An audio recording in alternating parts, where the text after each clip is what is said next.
علی بن سفیان نے اپنے گھوڑے ایک صف میں پھیلا دیے اور بھاگنے والوں سے 100 گز دور جا پہنچا۔ ایک تیر انداز نے دوڑتے گھوڑے سے تیر چلایا جو ایک گھوڑے کی اگلی ٹانگ میں لگا۔ گھوڑا بے قابو ہو گیا۔ تھوڑی سی اور بھاگ دوڑ کے بعد دونوں گھیرے میں آ گئے اور انہوں نے ہتھیار ڈال دیے۔ انہوں نے جھوٹ بولا، اپنے آپ کو تاجر کہا، لیکن تلاشی لی تو پیغام مل گیا جو ناجی نے انہیں دیا تھا۔ دونوں کو حراست میں لے لیا گیا اور گھوڑوں کو آرام کا وقت دیا گیا اور یہ پارٹی واپس ہو گئی۔ صلاح الدین ایوبی بے تابی سے انتظار کر رہا تھا۔ دن گزر گیا، رات بھی گزرتی جا رہی تھی۔ آدھی رات گزر گئی، ایوبی لیٹ گیا اور اس کی آنکھ لگ گئی۔ سحر کے وقت دروازے پر ہلکی سی دستک سے اس کی آنکھ کھل گئی۔ دوڑ کر دروازہ کھولا۔ علی بن سفیان کھڑا تھا۔ اس کے پیچھے اس کے 8 سوار اور 2 قیدی کھڑے تھے۔ علی اور قیدیوں کو صلاح الدین ایوبی نے سونے کے کمرے میں ہی بلا لیا اور علی سے ناجی کا پیغام لے کر پڑھنے لگا۔ پہلے تو ان کے چہرے کا رنگ پیلا پڑ گیا، پھر جیسے یکلخت خون جوش مار کر ان کے چہرے اور آنکھوں میں چڑھ گیا ہو۔ ناجی کا پیغام خاصا طویل تھا۔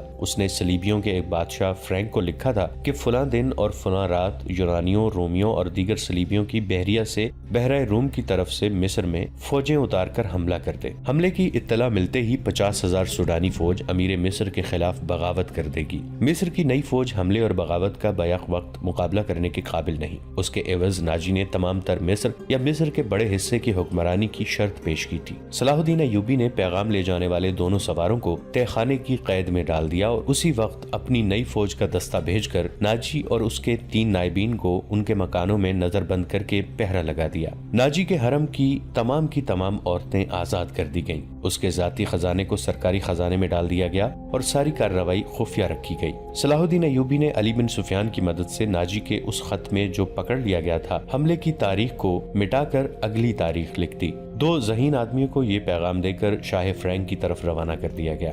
ان آدمیوں کو یہ ظاہر کرنا تھا کہ وہ ناجی کے پیامبر ہیں۔ انہیں روانہ کر کے اس سوڈانی فوج کو مصری فوج میں مدغم کرنے کا حکم روک لیا۔ 8ویں روز پیامبر واپس آ گئے۔ وہ ناجی کا پیغام دے آئے تھے اور فرینک کا جواب یعنی ناجی کے نام لے آئے تھے۔ فرینک نے لکھا تھا کہ حملے کی تاریخ سے 2 دن پہلے سوڈانی فوج بغاوت کر دے تاکہ صلاح الدین ایوبی کو صلیبیوں کا حملہ روکنے کی ہوش ہی نہ رہے۔ علی بن سفیان نے صلاح الدین ایوبی کی اجازت سے ان 2 پیامبروں کو نظر بند کر دیا۔ یہ باعزت نظر بندی تھی جس میں ان دونوں آدمیوں کے آرام اور بہترین خوراک وغیرہ کا خصوصی انتظام کیا گیا تھا۔ یہ ایک احتیاطی تدبیر تھی تاکہ یہ راز فاش نہ ہو جائے۔ صلاح الدین ایوبی نے بحرہ روم کے ساحل پر ان مقامات پر اپنی فوج کو چھپا دیا جہاں صلیبیوں کی بحریہ کو لنگر انداز ہونا اور فوجیں اتارنا تھی۔ انہوں نے ان مقامات سے دور اپنی بحریہ بھی چھپا دی۔ حملے میں ابھی کچھ دن باقی تھے۔ ایک مورخ سراج الدین نے لکھا ہے کہ سوڈانی فوج نے صلیبیوں کے حملے سے پہلے ہی بغاوت کر دی جو صلاح الدین ایوبی نے طاقت سے نہیں بلکہ ڈپلومیسی اور حسن سلوک سے دبا لی۔ بغاوت کی ناکامی کی ایک وجہ یہ بھی تھی کہ باغیوں کو اپنا سالار ناجی کہیں نظر نہیں آ رہا تھا اور اس کا کوئی نائب بھی سامنے نہ آیا۔ وہ سب قید میں تھے، مگر ایک اور مورخ حتیاچی لکھتا ہے کہ سوڈانی فوج نے حملے کے بہت بعد بغاوت کی تھی۔ تاہم یہ دونوں مورخ باقی واقعات پر متفق نظر آتے ہیں۔ دونوں نے لکھا ہے کہ صلاح الدین ایوبی نے ناجی اور اس کے نائبین کو قید میں سزائے موت دے کر رات کے وقت گمنام قبروں میں دفن کرا دیا تھا۔ ان دونوں مورخوں اور تیسرے مورخ لین پول نے بھی صلیبیوں کی بحریہ کے اعداد و شمار ایک جیسے ہی لکھے ہیں۔ وہ لکھتے ہیں کہ خط میں دی ہوئی تاریخ کے عین مطابق صلیبیوں کی بحریہ جس میں فرینک کی، یونان، رومیوں اور سسلی کی بحریہ شامل تھی، متحدہ کمان میں بحرہ روم میں نمودار ہوئی۔ مورخوں کے اعداد و شمار کے مطابق جنگی جہازوں کی تعداد 150 تھی۔ اس کے علاوہ 12 جنگی جہاز بہت بڑے تھے۔ ان میں مصر میں اتارنے کے لیے فوج تھی۔ اس فوج کا صلیبی کمانڈر ایڈرک تھا۔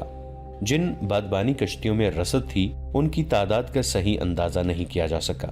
جہاز 2 قطاروں میں آ رہے تھے۔ صلاح الدین ایوبی نے دفاع کی کمان اپنے پاس رکھی۔ اس نے صلیبیوں کی بحریہ کو ساحل کے قریب آنے دیا۔ سب سے پہلے بڑے جہاز لنگر انداز ہوئے۔ اچانک ان پر آگ برسنے لگی۔ یہ منجنیقوں سے پھینکی ہوئی مشعلیں تھیں اور آگ کے گولے اور ایسے تیر بھی تھے جن کے پچھلے حصے جلتی ہوئی مشعلوں کی مانند تھے۔ مسلمانوں کی برسائی ہوئی اس آگ نے جہازوں اور کشتیوں کے بادبانوں کو آگ لگا دی۔ جہاز لکڑی کے بنے ہوئے تھے، فوراً جل اٹھے۔ ادھر سے مسلمانوں کے چھپے ہوئے جہاز آ گئے۔ انہوں نے بھی آگ ہی برسائی۔ یوں معلوم ہوتا تھا جیسے بحرہ روم جل رہا ہو۔ صلیبیوں کے جہاز رخ موڑ کر ایک دوسرے سے ٹکرانے اور ایک دوسرے کو جلانے لگے۔ ان میں سے صلیبی فوج سمندر میں کود گئی۔ ان میں جو سپاہی ساحل کی طرف آئے وہ سلطان ایوبی کے تیر اندازوں کا نشانہ بنے۔ ادھر نور الدین زنگی نے شاہ فرینک کی سلطنت پر حملہ کر دیا۔ فرینک نے اپنی فوج کو مصر میں داخل کرنے کے لیے خشکی کے راستے روانہ کیا تھا۔ فرینک صلیبیوں کی بحریہ کے ساتھ تھا۔ اسے اپنے ملک پر حملے کی اطلاع ملی تو بڑی مشکل سے جان بچا کر اپنے ملک میں پہنچا، مگر وہاں کی دنیا ہی بدل گئی تھی۔ بحیرہ روم میں صلیبیوں کا متحدہ بیڑا نظر آتش ہو گیا اور فوج جل اور ڈوب کر ختم ہو گئی۔ صلیبیوں کا ایک کمانڈر ایملرک بچ گیا۔ اس نے ہتھیار ڈال کر صلح کی درخواست کی جو بہت بڑی رقم کے عوض منظور کر لی گئی۔ یونانیوں اور سسلی والوں کے کچھ جہاز بچ گئے تھے۔ صلاح الدین ایوبی نے انہیں اپنے جہاز واپس لے جانے کی اجازت دے دی، مگر راستے میں ایسا طوفان آیا کہ تمام تر بچے کچھ جہاز غرق ہو گئے۔ 19 دسمبر 1169 کے روز صلیبیوں نے اپنی شکست پر دستخط کیے اور صلاح الدین ایوبی کو تاوان ادا کیا۔ بیشتر مورخین اور ماہرین حرب و ضرب نے صلاح الدین ایوبی کی اس فتح کا سہرا اس کی انٹیلیجنس سروس کے سر باندھا ہے۔ رقاصہ زکوئی کا ذکر اس دور کے ایک مراکشی واقعہ نگار اسد الاسدی نے کیا ہے، اور علی بن سفیان کا تعارف بھی اسی واقعہ نگار کی تحریر سے ہوا ہے۔ خیر، یہ تو ابتدا تھی۔ صلاح الدین ایوبی کی زندگی پہلے سے زیادہ خطروں میں گر گئی۔ صلیبیوں کے بحری بیڑے اور افواج کو بحیرہ روم میں غرق کر کے صلاح الدین ایوبی ابھی مصر کے ساحلی علاقے میں ہی موجود تھے۔ 7 دن گزر گئے تھے۔ صلیبیوں سے تاوان وصول کیا جا چکا تھا، مگر بحیرہ روم ابھی تک بچے کچھ بحری جہازوں کو اور کشتیوں کو نگل اور انسانوں کو اگل رہا تھا۔ صلیبی ملاح اور سپاہ جلتے جہازوں سے سمندر میں کود گئی تھی۔ دور سمندر کے وسط میں 7 روز بعد بھی چند ایک جہازوں کے بادبان پھڑپھڑاتے نظر آتے تھے۔ ان میں کوئی انسان نہیں تھا۔ پھٹے ہوئے بادبانوں نے جہازوں کو سمندر کے رحم و کرم پر چھوڑ دیا تھا۔ صلاح الدین ایوبی نے ان کی تلاشی کے لیے کشتیاں روانہ کر دی تھیں اور ہدایات دی تھیں کہ اگر کوئی جہاز یا کشتی کام کی ہو تو وہ رسوں سے گھسیٹ لائیں، اور جو اس قابل نہ ہو ان میں سے سامان اور کام کی دیگر چیزیں نکال لائیں۔ کشتیاں چلی گئی تھیں اور جہازوں سے سامان لایا جا رہا تھا۔ ان میں زیادہ تر اسلحہ اور کھانے پینے کا سامان تھا یا لاشیں۔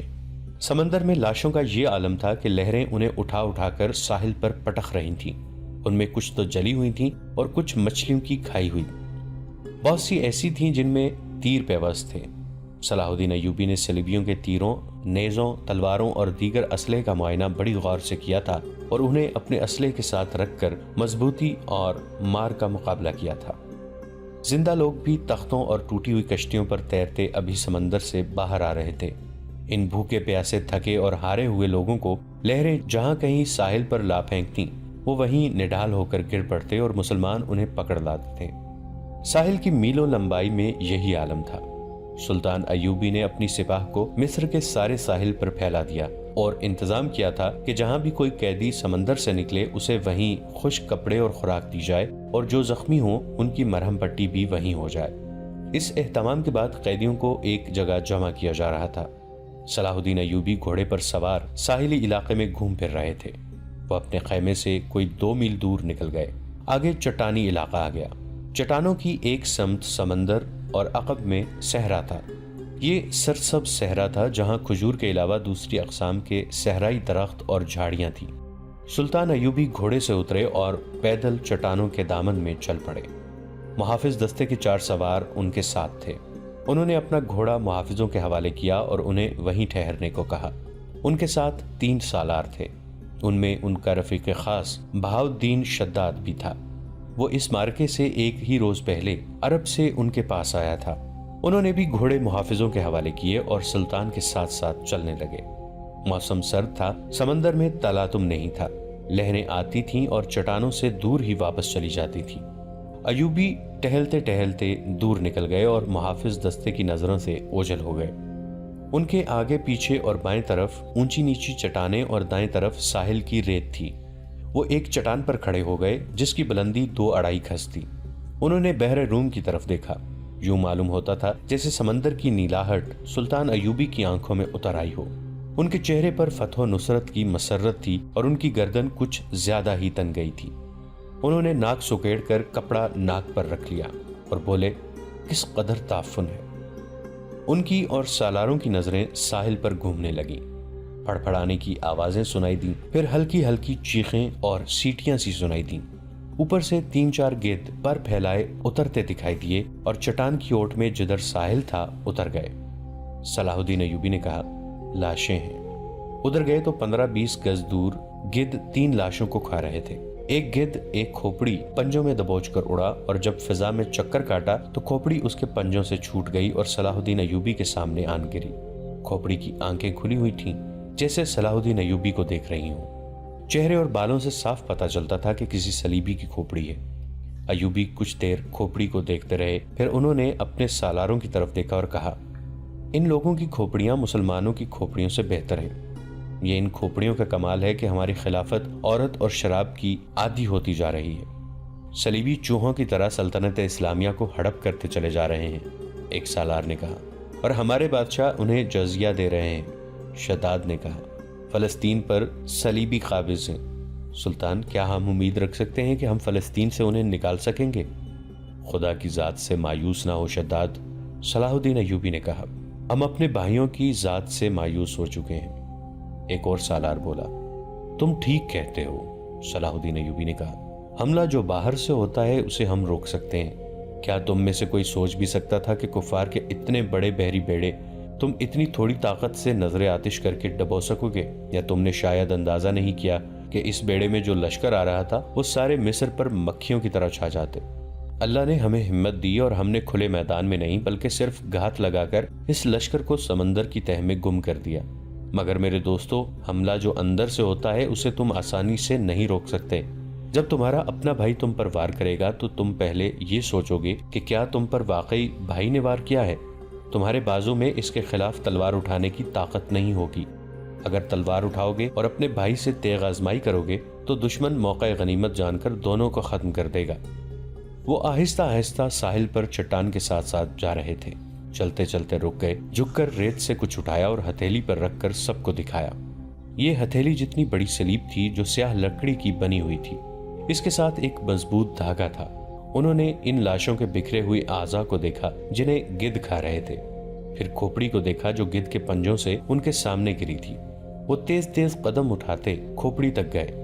3 گدھ کھوپڑی کی ملکیت پر لڑ رہے تھے۔ صلاح الدین ایوبی کو دیکھ کر پرے چلے گئے۔ صلاح الدین ایوبی نے سلیب کھوپڑی پر رکھ دی اور دوڑ کر اپنے سالاروں سے جا ملے۔ کہنے لگے، میں نے صلیبیوں کے ایک قیدی افسر سے باتیں کی تھیں، اس کے گلے میں بھی سلیب تھی۔ اس نے بتایا کہ صلیبی لشکر میں جو بھرتی ہوتا ہے اس سے سلیب پر ہاتھ رکھ کر حلف لیا جاتا ہے کہ وہ صلیب کے نام پر جان کی بازی لگا کر لڑے گا اور وہ روئے زمین سے آخری مسلمان کو بھی ختم کر کے دم لے گا۔ اس حلف کے بعد ہر لشکری کے گلے میں سلیب لٹکا دی جاتی ہے۔ یہ سلیب مجھے ریت سے ملی ہے، معلوم نہیں کس کی تھی، میں نے اس کی کھوپڑی پر رکھ دی ہے تاکہ اس کی روح سلیب کے بغیر نہ رہے۔ اس نے سلیب کی خاطر جان دی ہے۔ سپاہی کو سپاہی کے حلف کا احترام کرنا چاہیے۔ سلطان، شداد نے کہا، یہ تو آپ کو معلوم ہے کہ صلیبی یروشلم کے مسلمان باشندوں کو کتنا کچھ احترام کر رہے ہیں۔ وہاں سے مسلمان بیوی بچوں کو ساتھ لے کر بھاگ رہے ہیں۔ ہماری بیٹیوں کی آبرو لوٹی جا رہی ہے۔ ہمارے قیدیوں کو انہوں نے ابھی تک نہیں چھوڑا۔ مسلمان جانوروں کی سی زندگی بسر کر رہے ہیں۔ کیا ہم ان عیسائیوں سے انتقام نہیں لیں گے؟ انتقام نہیں، صلاح الدین ایوبی نے کہا، ہم فلسطین لیں گے، مگر فلسطین کے راستے میں ہمارے اپنے حکمران حائل ہیں۔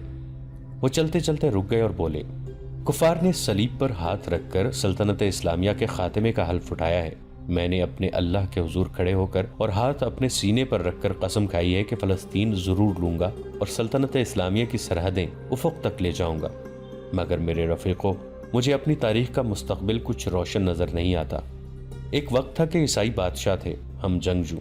اب ہمارے بزرگ بادشاہ بنتے جا رہے ہیں اور عیسائی جنگجو۔ دونوں قوموں کا رجحان دیکھ کر میں کہہ رہا ہوں کہ ایک وقت آئے گا جب مسلمان بادشاہ بن جائیں گے مگر عیسائی ان پر حکومت کریں گے۔ مسلمان اسی میں بدمست رہیں گے کہ ہم بادشاہ ہیں، آزاد ہیں، مگر وہ آزاد نہیں ہوں گے۔ میں فلسطین لے لوں گا مگر مسلمانوں کا رجحان بتا رہا ہے کہ وہ فلسطین گنوا بیٹھیں گے۔ عیسائیوں کی کھوپڑی بڑی تیز ہے۔ 50,000 سوڈانی لشکر کو کون پال رہا تھا؟ ہماری خلافت اپنی آستین میں ناجی نام کا سانپ پالتی رہی ہے۔ میں پہلا امیر مصر ہوں جس نے دیکھا ہے کہ یہ لشکر ہمارے لیے نہ صرف بیکار ہے بلکہ خطرناک بھی ہے۔ اگر ناجی کا خط پکڑا نہ جاتا تو آج ہم سب اس لشکر کے ہاتھوں مارے جا چکے ہوتے یا اس کے قیدی ہوتے۔ اچانک ہلکا سا زناٹا سنائی دیا اور ایک تیر صلاح الدین ایوبی کے دونوں پاؤں کے درمیان